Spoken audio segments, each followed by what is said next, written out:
Men are leaving the workforce and women are taking over, according to this CNN video news piece. And I'm gonna share something I learned from hanging out with Navy SEALs recently about the differences between men and women from the perspective of a Navy SEAL. Morning, Winston. Let's start the day. It's a typical day in the Schnitzler household. 17-month-old Winston is up, and parents David and Allison are getting ready for work. Winston is fed, there's some play, and then the morning goodbyes. Bye-bye. Bye-bye. They're off to work. Have a good day. Allison, a family physician, and David, an insurance underwriter. Now, an at-home dad. Caring for Winston, tending to the house, playing with him, all of that comes first. Oh. So let's pause for a minute. Now, this story is about men leaving the workforce, right? He's an insurance underwriter. Is he still that? Does he work from home? And his wife has to leave to work outside the home? Like, that makes the whole thing different, doesn't it? Or is he unemployed? We'll talk about that perhaps in a minute. That's true. Last year, the Schnitzlers made a significant life change. We made that decision to have me stay home.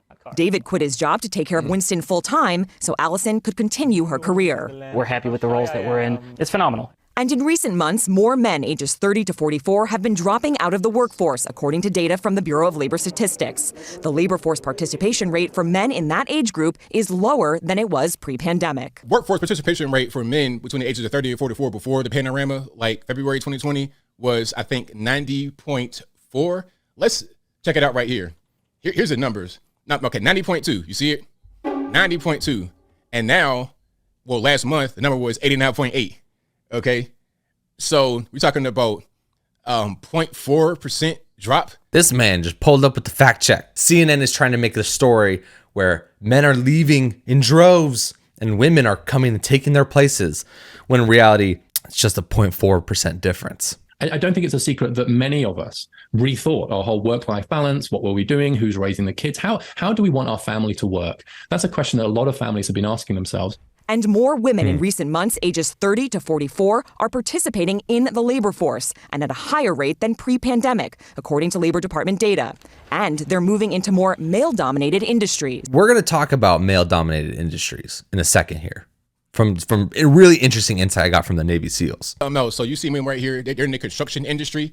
Let's go back to the article. It's always great to read articles, and of course, this will be in the box if you want to read it for yourself.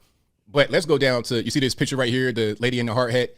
So women make up just 14.1% of the construction industry. Okay, 14.1%. So, I mean, I'm no mathematician. Y'all please help me out. Maybe I'm wrong. That means still 85.9% of people in that industry are men. Early next year, the Schnitzlers will welcome baby number 2, another boy. But that doesn't mean David is closing the door on rejoining the workforce one day. I won't say that I'm out of the workforce 100%, retired, what have you. But for the time being, we want to give our second infant son the same thing that we gave to our first. He won't say he's out of the workforce because a man can't. It's because deep down, this man knows he does not want to be there with the baby all day. I mean, adorable baby. But deep down, he knows, like, I want to provide for this kid, not just, like, play with him. Every man, deep in their bones, you know what I'm saying? You leave a man as a stay-at-home dad, and I guarantee you within a year or 2 years, he's got a side hustle. He's got some sort of online business. This man can't stand it. And I've seen it happen multiple times. You leave a dude at home with the kids. Eventually, he's going to be like, I need to provide. I need to go hunt. But this is what I learned from the Navy SEALs, man. I was hanging out with the Navy SEALs and we went to the range. Hardcore dudes, right? You're sitting in the presence of real live illers, if you know what I mean. And these dudes are doing undercover op. And this guy says, hey, I was in, he just recently retired and he was in for 20 years and was gone 300 days a year. 20 years and gone 300 days a year. He's like, I miss my child's entire childhood. They're in their 20s now. Missed their entire childhood. And what I realized was, if you put the most work-oriented woman, she's still going to want weekends off and she's going to want mental health days every now and then. And she's going to take all the 3-day weekends she can get. That's just facts. She's going to miss home. She's going to miss the child. She's going to miss the baby. It's facts. You compare that to the most work-oriented man, and he can be gone 300 days a year. This man can be gone 300 days a year. You get the most hardcore work-oriented men compared to the most hardcore work-oriented women, and man, you will see a difference. We're talking, and one of the SEAL guys was saying, we're getting hammered because they're saying that BUDS, which is the training to get into the SEALs, is not inclusive enough, right? Because there's no women that are in the Navy SEALs. And so he had to testify to Congress and run them through why they do each thing inside of BUDS. Come to find out, the furthest a woman has ever gotten in BUDS, according to this man, is lunchtime on the first day. I think it's a month to 3 month long program, training, boot camp. A woman hasn't gone past lunch on the first day, and for good reason, not because of discrimination. He had to walk them through. Why do you have to carry somebody on your shoulder for 2 miles? Is that even realistic? He's like, yeah, absolutely. Do you have to run through the sand and do all these extra things? Is that realistic? Yeah.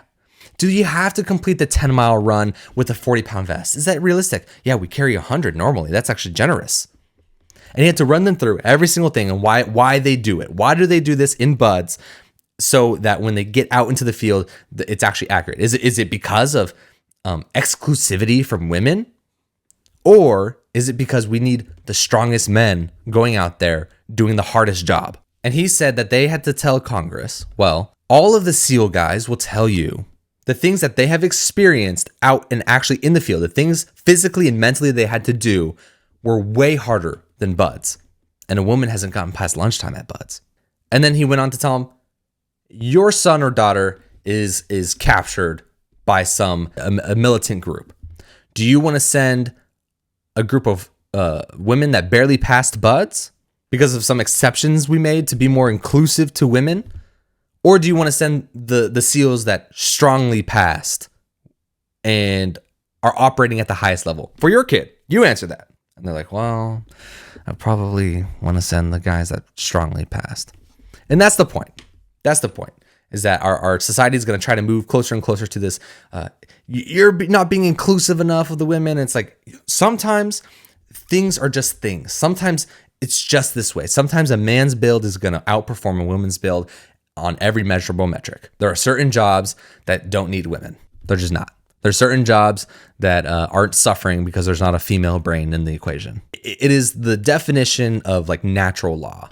A man is going to fall into his position, the warrior spirit, and the woman, when she's trying to fall into a masculine role, is still not going to be as hard of a worker as the masculine man.